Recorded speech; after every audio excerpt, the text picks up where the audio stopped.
এই চেয়ারটা দেখে রাখা জরুরি। ফ্যাসিবাদের জননী শেখ হাসিনার আয়নাঘরের একটি কক্ষে রাখা এই চেয়ার। হাই ভ্যালু বন্দীদের ইলেকট্রিক শক দিতে ব্যবহার হতো এই চেয়ার। আয়নাঘর দেখে এভাবেই নিজের মতামত ব্যক্ত করলেন ভারতীয় সাংবাদিক অর্কদেব।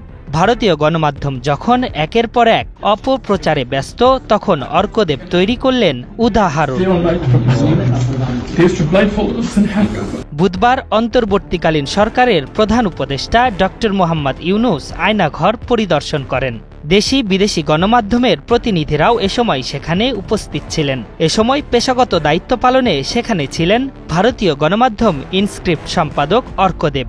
তিনি এরপর ফেসবুকে লিখেছেন, ডিজিএফআই এর counter terrorism intelligence bureau CTIB এই আয়নাঘরের দায়িত্বে ছিল। সারাক্ষণ একজস্ট ফ্যান চলত এই ঘরগুলিতে। ফ্যান বন্ধ হলে কান্না আর গোঙানি শব্দ শুনতে পাওয়া যেত। আজ থেকে গোটা বিশ্ব আয়নাঘরের সব ছবি দেখবে। বুধবার প্রতিরক্ষা গোয়েন্দা মহাপরিদপ্তর ডিজিএফআই এর যৌথ জিজ্ঞাসাবাদ সেল এবং র্যাব ২ এর CPC-3 এর ভেতরের সেলগুলো পরিদর্শন করেন ডক্টর মোহাম্মদ ইউনূস সহ উপদেষ্টা পরিষদের বেশ কয়েকজন সদস্য।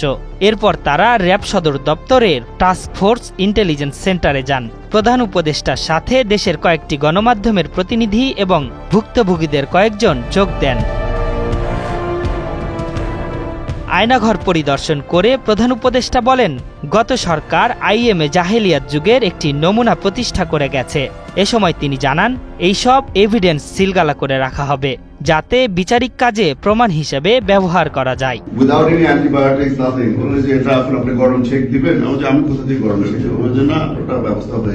এদিকে ছাত্র জনতার অভ্যুত্থানে ক্ষমতাচ্যুত সরকার ও সেই সময়ের ক্ষমতাসীন দল আওয়ামী লীগের শীর্ষ নেতৃত্বের বিরুদ্ধে গুরুতর মানবাধিকার লঙ্ঘনের প্রমাণ পেয়েছে জাতিসংঘের তথ্যানুসন্ধান দল। বাংলাদেশে ২০২৪ সালের ১ জুলাই থেকে ১৫ আগস্ট সংঘটিত ঘটনা প্রবাহ বিশ্লেষণ করে জাতিসংঘের মানবাধিকার বিষয়ক হাই কমিশনার দপ্তরের তথ্যানুসন্ধান প্রতিবেদনে এ চিত্র উঠে এসেছে।